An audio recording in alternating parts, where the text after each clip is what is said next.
Boa noite, investidores. Estamos aqui para mais um fechamento semanal de mercado. Hoje, dia 6 de dezembro, sexta-feira, dessa vez com meu colega João, para aqui comentar os dados da semana e a performance de mercado, né? Como de tradição, vou começar lá por fora. Nos Estados Unidos, a gente teve dados tanto de mercado de trabalho quanto os PMIs, que são aqueles dados que tentam antever o nível de estágio econômico. O PMI de manufatura ele veio acelerando, subindo, e subindo acima do esperado, que é muito bom para a leitura de atividade no setor. Entretanto, o PMI de serviços, que já estava em um patamar muito elevado, tá? Indicando uma economia muito pujante, ele caiu e caiu mais do que esperado.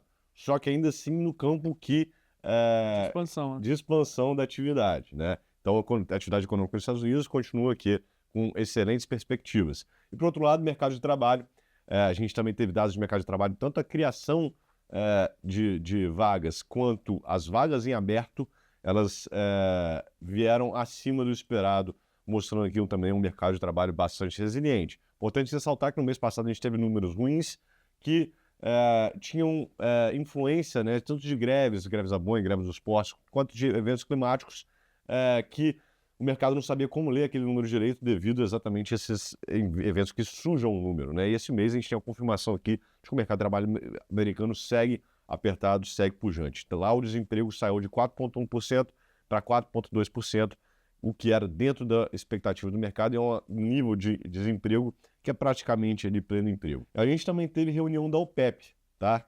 A Organização dos Países Exportadores de Petróleo. Eles optaram por manter a produção nos patamares atuais e, mais importante do que isso, eles sinalizaram que os países que estão com cortes voluntários de produção, ou seja, estão produzindo abaixo das suas cotas voluntariamente para poder restringir a oferta, e principalmente a Arábia Saudita, sinalizaram que vão reverter esses cortes de produção a partir de março, tá? Aumentando assim a oferta de petróleo. Como é que o mercado reagiu, João? Bom, vamos lá, né? Começando lá por fora, os principais índices acionários norte-americanos vão fechar a semana todos em alta, né? Quando a gente olha o S&P, vai ser uma alta de pouco mais de 1%. Acho que o destaque maior aqui ficam para as empresas de tecnologia, todas elas, principalmente a Nasdaq, que é a bolsa que representa esse universo de empresas, vai fechar a semana subindo um pouco mais de 3%, e os principais papéis, né, como Apple, Nvidia e Microsoft, todas subindo mais de 4%, por questões mais micro ali de cada empresa, mas que de forma geral o mercado interpreta esse bom humor dos dados econômicos que a gente viu lá fora nessa semana, né? Bom, quando a gente olha para os juros lá fora, foi mais uma semana de um leve fechamento, um movimento de correção um pouco mais técnico que a gente viu já na semana passada, mas não tão expressivo, tá? E como você falou do petróleo, né, Dirceu, a gente já viu ele negociando nessa banda entre os 70 e 80 dólares desde a metade do ano.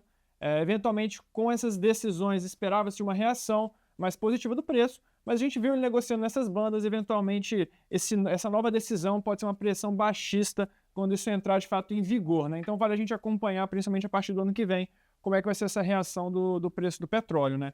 E aqui no Brasil, mais uma semana intensa, né? Pois é, a gente teve alguns dados importantes, tá? Principalmente o dado do PIB, a produção do Produto Interno Bruto do Brasil no terceiro trimestre do ano subiu 0,9%, contra uma expectativa de 0,8%, acumulando em alta nos últimos 4 trimestres de 4%. Muito positivo o número. Quando a gente abre o número, né, a gente já sabia que a agropecuária ela vinha decepcionando por questões climáticas, principalmente, mas serviços e manufatura aqui foram fortes e conseguiram puxar esse número para cima, né?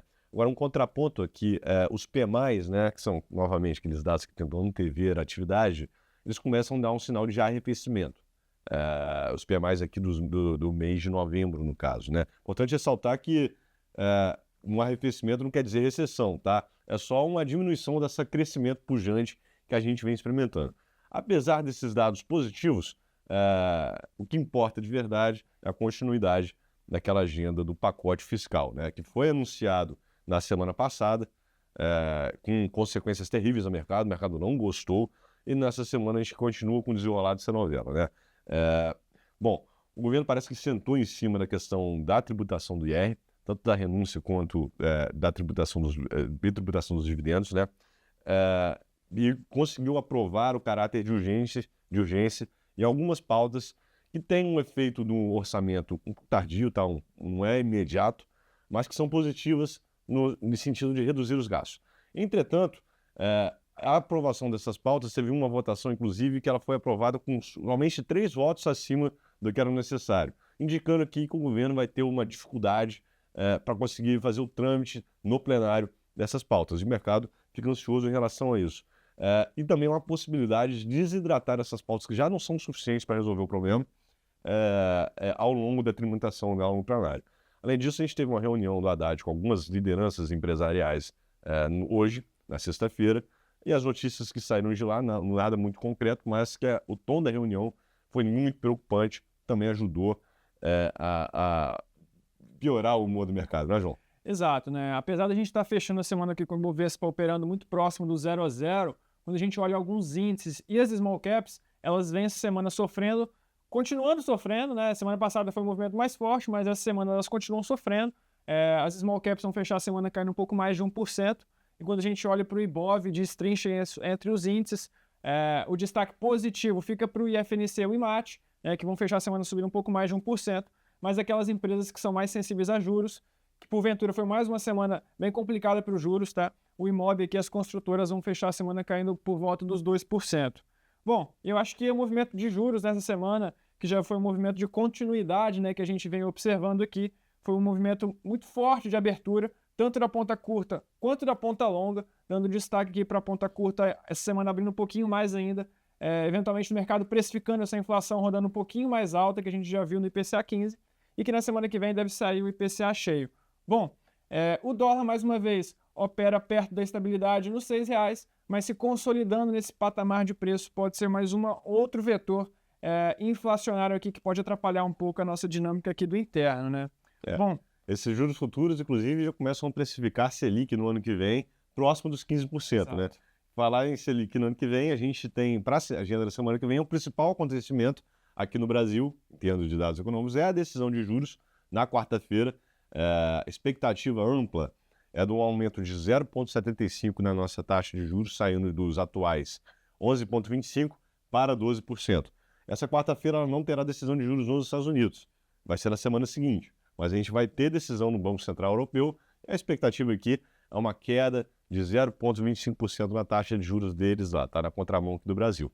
Como você já disse, a gente também vai ter o IPCA do mês de novembro aqui no Brasil, número muito importante, também é por causa da inflação preocupando não só o Banco Central, mas também todos os brasileiros aqui, afinal de contas, é o que mais mexe com o nosso bolso, né?